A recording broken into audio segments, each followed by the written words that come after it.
Vamos lá, falar sobre as fontes do direito ambiental, seus princípios, sejam constitucionais ou gerais, e legislação aplicável. Vamos começar por princípios.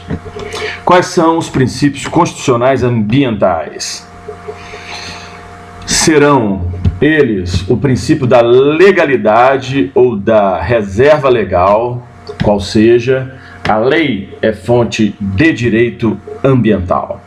Entre a legalidade e a reserva legal, cabe falar aqui que a da reserva legal tem aplicabilidade se a matéria já se encontra regulada.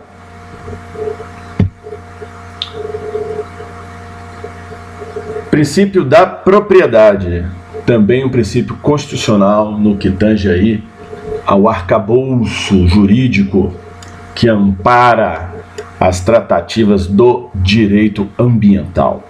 Qual seja, o Estado intervirá na propriedade até certo limite. É aquela situação que o Estado poderá intervir, porém deverá remunerar o proprietário prévia e justamente em dinheiro, no caso da desapropriação. Ou então, no caso de intervenção ou outras formas que o Estado tem para poder intervir na propriedade, servidão, requisição, enfim, na esfera aí do direito constitucional / administrativo. Princípio da livre iniciativa mitigada. Como é que é esse princípio? Determina que o poder público possa promover a desconsideração da personalidade jurídica em caso de lesão ao meio ambiente. Isso é realmente um trunfo para o poder público, tendo em vista a reparação dos danos, principalmente, que muitas vezes montam em milhões, até bilhões de reais. Independe de autorização ou licença, quer dizer, basta o poder público promover a respectiva ação. Então, iniciativa mitigada, esse nome é um pouco estranho, né? Então, para concurso é bom lembrar bem aí da iniciativa mitigada, que diz respeito à possibilidade do Estado promover a desconsideração da personalidade jurídica, no caso, obviamente, de empresas que causem dano ao meio ambiente. E também, como em todo o universo jurídico, o princípio da ampla defesa do contraditório. Então, sintetizando aqui os princípios constitucionais, vamos passar rapidinho aqui agora, porque isso é muito comum em prova. De acordo com a Constituição Federal, são princípios nela inseridos. Então, é só saber desses 4.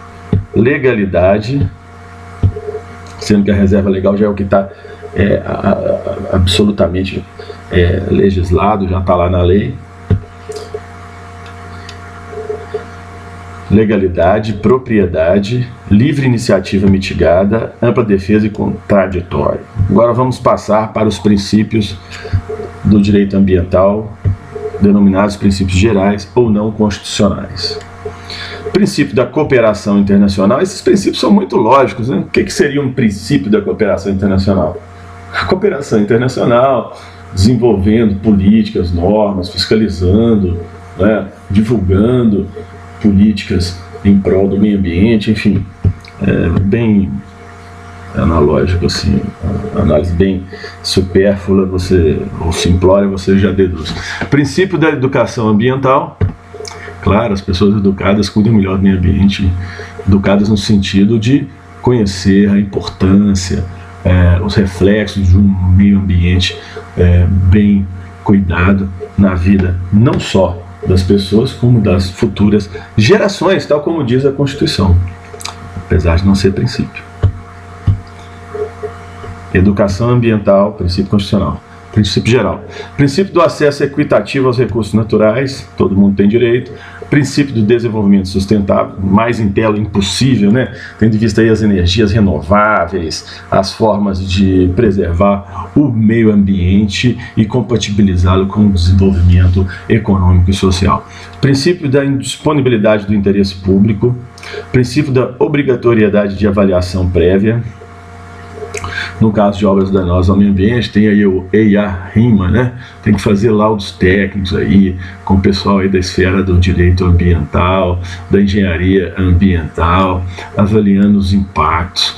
E isso é alvo, inclusive, do licenciamento, né? A condição obrigatória do licenciamento desses projetos potencialmente danosos ao meio ambiente.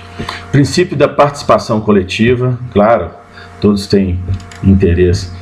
Princípio da prevenção, princípio da publicidade, princípio da reparação do dano ambiental. Esse princípio da reparação do dano ambiental é um dos mais cobrados. Eu já vi prova para juiz, por exemplo, testando se o candidato sabe que o princípio do poluidor pagador não é constitucional, não é? Porque ele é princípio, mas não é constitucional. Trata-se da responsabilidade objetiva ao poluidor ambiental, ou seja, a PJ, a pessoa jurídica, pode sofrer desconsideração, inclusive, da personalidade jurídica, e se for pessoa física, independe da culpa, que é a característica da natureza jurídica da responsabilidade objetiva.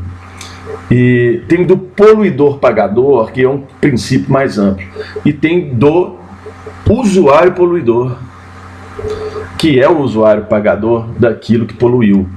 Então, muitas vezes pode ser testado numa prova, fazendo uma menção de quem causa dano é o que tem que reparar, não o governo ou terceiros alheios que não deram causa. Diz respeito ao princípio do poluidor pagador. Assim, é automático que as pessoas pensem que tem que marcar o princípio do poluidor pagador, mas não. Nesse caso, quando especifica quem causou o dano que tem que pagar, diz respeito ao princípio do usuário pagador, que está dentro da teoria do risco integral, ou seja, o caráter objetivo da responsabilidade nas esferas penal e administrativa, ou seja, a punição em relação a danos ambientais, ela extrapola em muito uma multa, uma sanção, não, ela vai ser pulverizada por todas as esferas do direito, seja penal, administrativa, civil, enfim, todas elas. E vale a imputação de danos morais aos atingidos a catástrofes e danos ambientais por equidade. Isso já passou também no STJ. É claro, imagina, estoura uma barragem igual aconteceu em Mariana. Aqueles caras que estão ali perderam as casas, perderam a dignidade, perderam toda uma história de família. Não há como não estender o direito dos danos morais, além, é claro, dos danos materiais, a essas pessoas, não é? Então, o STJ veio apenas a admitir uma questão extremamente coerente. Então, a responsabilidade é objetiva em todas as esferas do direito, independe de culpa, e também passou lá no STJ, no julgado 427/2010, quem explora garimpo ilegalmente ou outra atividade, né, por interpretação analógica e aufere proveitos dessa atividade ilícita, tem que, além de responder pelo dano ambiental, dos danos materiais, morais e toda a extensão do dano, e a gente pode jogar aí a normativa do Código Civil Brasileiro na perspectiva da integração dos artigos 186, 187, do 402, do 927, do 944, que conversam basicamente no seguinte: quem causa o dano a terceiros comete ato ilícito e tem que reparar em toda a sua extensão.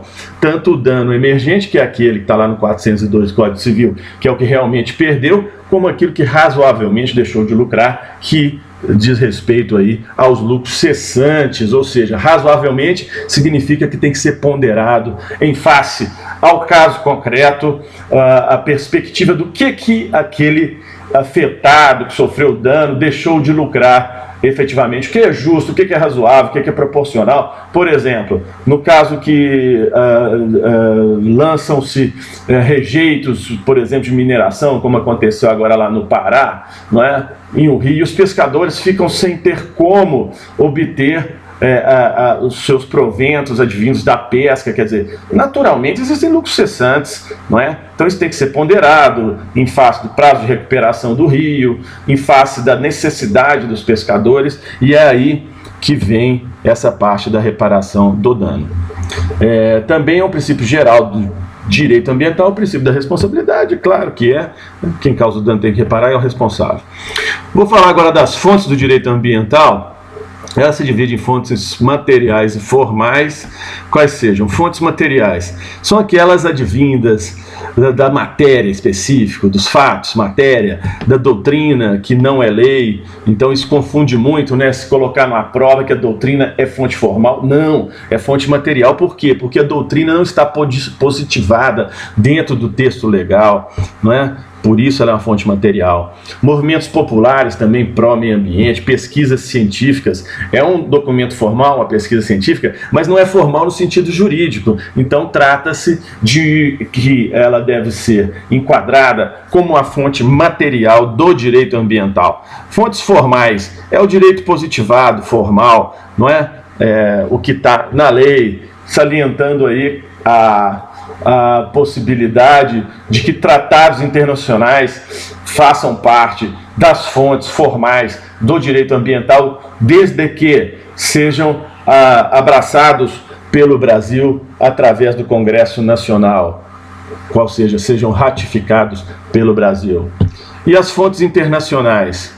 Vou pincelar aqui alguns eventos internacionais, são muito também cobrados dentro de concursos, começando aqui pela Conferência de Estocolmo, em 72, pioneira na tentativa de regulamentação do direito ambiental na esfera internacional, influenciou sobremaneira na Constituição Brasileira de 88, a Conferência das Nações Unidas para o Meio Ambiente, o desenvolvimento CELMAD, conhecido como Cúpula da Terra, o ECO 92, tem muita coisa em concurso assim que é verdadeiramente um código secreto, né? Então se põe lá o examinador CNU-MAD, como é que a gente sabe como é que a gente interpreta isso? Tem que saber que CNU-MAD é a Cúpula da Terra, o ECO 92.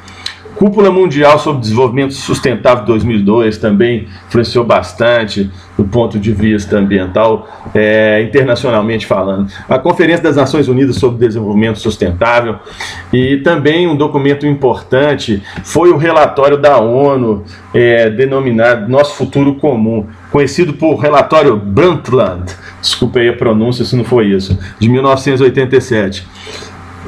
Voltando, o relatório do Futuro Comum, em Brundtland, de 1987, publicado pela Comissão Mundial sobre o Meio Ambiente e Desenvolvimento, trouxe o conceito de desenvolvimento sustentável.